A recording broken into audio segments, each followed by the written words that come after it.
All right, good morning, everybody. It's first thing in the morning, and as always, you get the diag in the morning. See, it's only 7:50 a.m. So this customer's complaint was diagnosed for multiple warning lights on the dash. So when I drove this car from the parking lot, when I went to take off, it didn't have hydraulic brakes because it didn't want to start. But we do have a 12-volt battery charging system problem. So you might all recognize that this is not a regular Honda Accord. Well, this is a 2014 Honda Accord, but it's a hybrid and it doesn't have an alternator. So we're gonna see why we got this 12-volt battery charging system problem on the dash. And if you're all wondering, this thing has 223,000 kilometers. So let me calculate that in miles for you, or I'll just put it up on screen somewhere. But that's what we're at. We're looking at a 12-volt charging system. I think the battery was just too low for the I guess you can call it an electronic brake master cylinder to function for the initial start when I went to take off. Yeah, there was no hydraulic brakes, but it did try to slow down because of the regenerative braking, but it didn't want to stop. But then after a while it just came back, and then I got hydraulic brakes, so that was fine. So what we're going to do is I'm just going to scan it and see what codes we have in the computer, and then see why we have this warning for a 12-volt battery charging system problem. I'm just hooking up the scanner here and just scanning to see what codes we have. I did just hook up a battery charger, just because I assumed that, because we have a 12-volt battery charging system problem, I assumed the battery might be weak, so I just throw on a battery charger while I'm doing this. But it does look like there's a newer battery underneath the hood.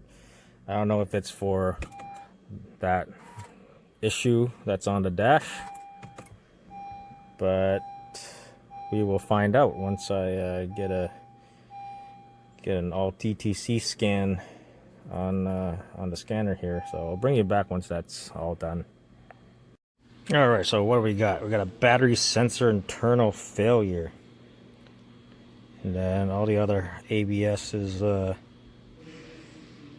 ignition low voltage, yada yada yada, electric servo brake power source. I'm assuming it's just because low voltage for the battery or charging system. Oh, the horn works. I don't know if this Accord has the same. They share the same fuse with the battery sensor, because the battery sensor is 3 wires. Usually, that fuse blows because the horn shorts itself out and blows the fuse. But since I gotta check the wiring diagram, I'm not sure if the horn fuse is also the same fuse for the battery sensor on this thing. So I gotta look up the wiring diagram. But if you have a generation, I think 2018 and up Honda Accord, and you have a charging system voltage, press the horn. See if you hear that your horn doesn't make any noise, or it sounds very dinky.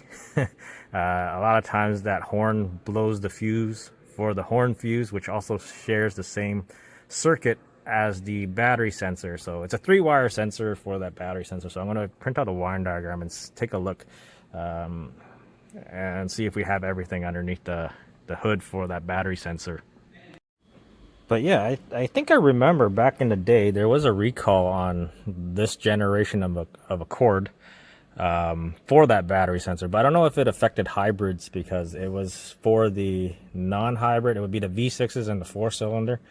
There was a recall on replacing the battery sensor for overheating, and that was a recall, but it doesn't show up on the computer.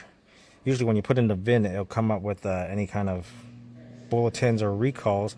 So I can look up the VIN and see if there is if the recall has been done.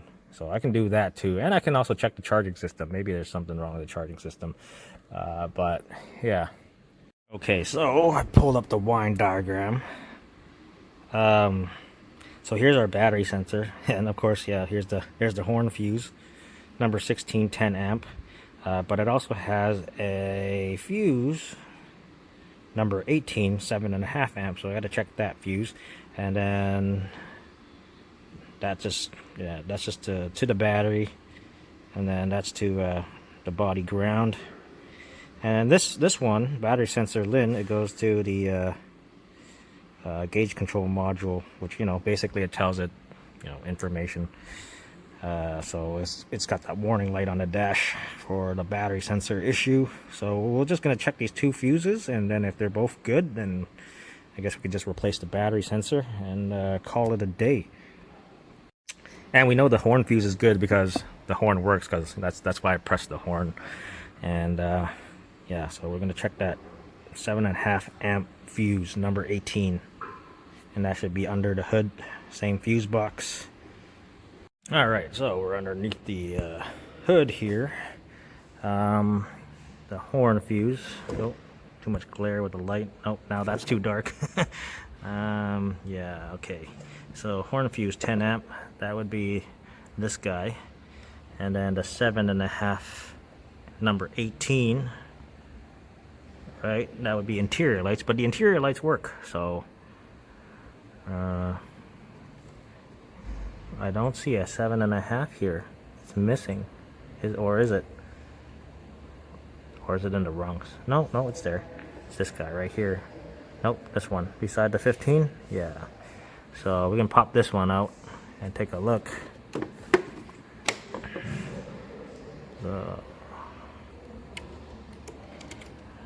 It's most likely good because the dome light is working, as you can see.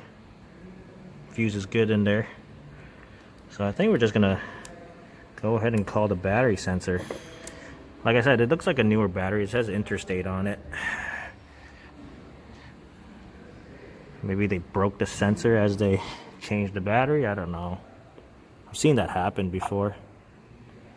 Like this top plastic part kind of just separates from the what do you call it?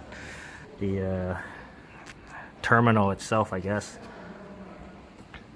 Okay, so one more thing before I call this battery sensor, because it has 3 wires. What I'm going to do is I'm going to unplug that sensor and see if the code changes from internal failure to open circuit. Or if the code changes, then once I unplug it, then I know that part of the wire is good. So that basically kind of checks all 3 wires. So 2 fuses for 2 wires, 2 of the wires, and then the LIN wire that's used for communication. So if I unplug it, turn on the key, and the code changes, then I'm not worried about that circuit. So that's just like that. Unplug. Right? It's only a 3 wire. Go back to our sensor, key on, rescan.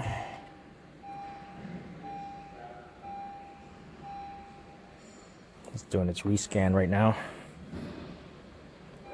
And then we should have a change from, what do you call it? Internal failure to a circuit code, right? It still says internal failure. Let's see if I start it. It's in the ready mode.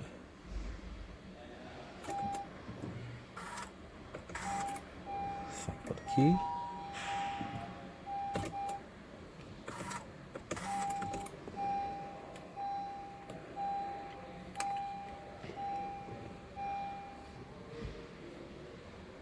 Maybe I should clear the codes first and then do it with it unplugged. Oh, there you go, see? Battery sensor LIN communication error. So originally we had the sensor internal failure, now we got the sensor LIN communication error. So that's that just kind of just gives me more of a direction that I just need a battery sensor. So I'm gonna go quote out a battery sensor. We'll put one in and then double check that we fixed the issue, and then this should be it.